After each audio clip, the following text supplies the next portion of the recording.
પોતાના બંને પુત્ર રત્નો દીક્ષા લેશે તેવી આગાહીથી ગભરાયેલ એક પિતા પુત્રમોહથી પ્રેરાઈ એમને સંસારમાં રાખવાના તમામ યત્નો કરે છે.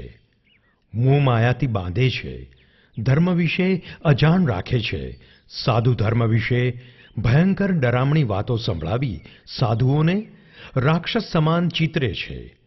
આમ અસત્યનો આશરો લઈ નિયતિ સામે પુત્રોની સંયમ યાત્રાના રસ્તામાં વચ્ચે ઊભેલ એ બાપ શું સફળ થઈ શકશે? મોટા ભાઈ, ક્યાં સુધી આપણે આ વૃક્ષ પર છુપાઈને બેસી રહેવું પડશે? હવે હું કંટાળી ગયો છું. હું ઘરે જવા ઈચ્છું છું. બાપુજીએ શું કીધું તું ભૂલી ગયો? કે ગામમાં જૈન મુનિઓ આવ્યા છે, જે બાળકો અને યુવાનોને ભોળવીને એમની સાથે લઈ જાય છે અને તેમને ગુલામ બનાવે છે. અરે હા, મને બધું ખબર છે. પણ મોટા ભાઈ, એ જૈન મુનિ કેવા દેખાતા હશે? એમને માથે શિંગડા હશે, લાંબા લાંબા દાંત હશે, કેવા દેખાતા હશે? હવે એ મને કેવી રીતે ખબર હોય? પણ બાપુજીએ જે વર્ણન કર્યું છે ને, એના હિસાબથી એ રાક્ષસ જેવા જ હશે. ઓ બાપરે, હું એમને જોઉં ને તો હું તો છડી જ મરું. જો એ સામે આવે ને તો એમની આંખોમાં જોવું નહીં, વશીકરણ કરીને તમને ઉપાડી જાય. તો એમને જાદુ ટોણા પણ આવડતું હશે ને?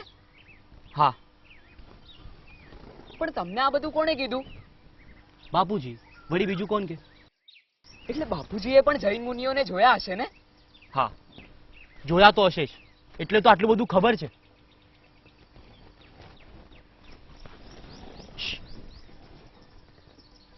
કોઈ આવે છે, અવાજ નહીં કરતો, શ્વાસનો અવાજ પણ ના કરતો. લાગે છે જૈન મુનિઓ જ છે.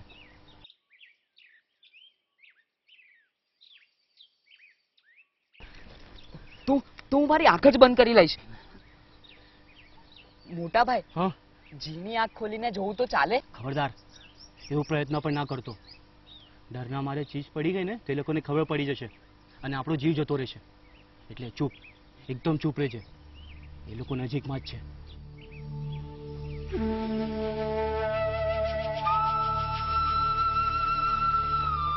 અરે મોટા ભાઈ, નીચે બે માણસ આવીને ઊભા છે અને તેમના હાથમાં પોટલું પણ છે. મને લાગે છે એમાં બાળકો જ હશે. બોલવાનું બંધ કર અને ત્યાં નીચો. અરે આ તો માણસો જેવા માણસ છે, સાવ કૃષ્કાય. અને તેમનો ચહેરો પણ ખૂબ તેજસ્વી છે. અરે માયાવી હોય, તને કહું છું ખબર નથી પડતી. ત્યાં નીચો. મોટા ભાઈ, હવે એ લોકો જમીન સાફ કરે છે. હવે એ લોકો બેસી ગયા. મોટા ભાઈ, એ લોકો પોટલું ખોલે છે. મને એમ છે કે એમાં ચોક્કસ બાળકો હશે. અરે ના, એ તો વાટકા જેવું કઈ વાસણ કાઢે છે. શું છે એમાં? અરે વાટકામાં તો ભાત છે. મોટા ભાઈ, એ લોકો ભાત ખાઈ રહ્યા છે. અરે આ તો માણસો છે. તો તું શું કહે છે કે બાપુજી આપણને ખોટું કીધું તું? જોજે, નક્કી જ કઈ કરશે હવે. અરે ના ના મોટા ભાઈ, આમાં કઈ ડરવા જેવું નથી. તમે જુઓ. ના, તું જ જો. બાપુજીએ ના પાડી છે. મોટા ભાઈ, એ જે થાળીમાં ખાતા હતા ને એમાં એ લોકો પાણી નાખીને પી ગયા. તમારી જેમ કઈ છોડ્યું નહીં. ચૂપ, તને બહુ સમજાય છે. મોટા ભાઈ, એક મુનિના પગ પર અસંખ્ય કીડીઓ ચડી ગઈ છે અને એ પણ લાલ, અને તે કરડી પણ રહી છે.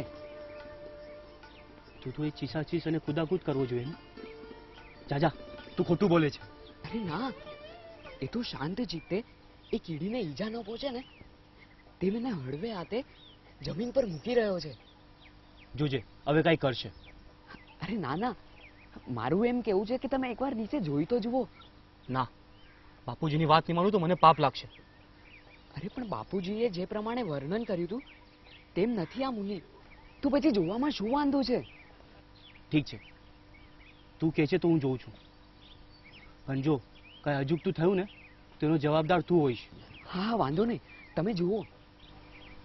ઠીક છે.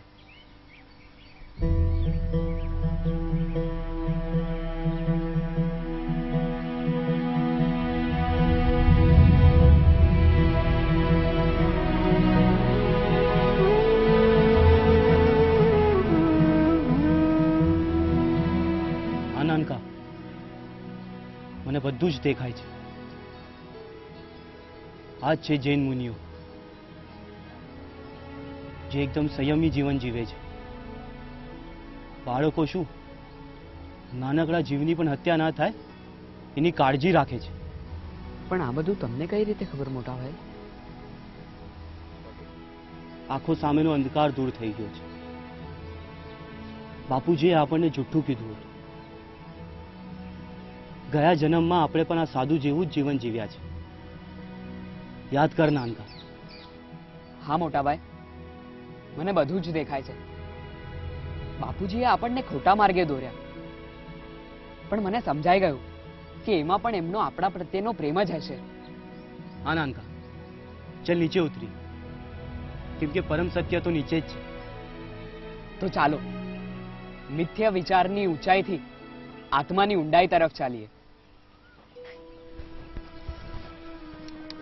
જાતિ સ્મરણ પામેલા તે બંને ભાઈઓએ સંયમનો સ્વીકાર કર્યો અને માયાથી પ્રેરાઈને પોતાના દીકરાઓને અસત્યના અંધકારમાં રાખનાર એમના પિતા અને માતા બંને પણ સંયમની રાહ પર ચાલી નીકળ્યા. તો અંતિમ દેશનાના આ અધ્યાયમાં પ્રભુવીર જણાવે છે કે સત્કર્મ તરફની તમારી ગતિને ગમે તેટલી અવરોધવામાં આવે તો પણ નિયતિ અને દ્રઢ સંકલ્પ આપને એ રસ્તે લઈ જ જાય છે, જેમ આ ભાઈઓને નિયતિ સદમાર્ગે દોરી ગઈ તેમજ.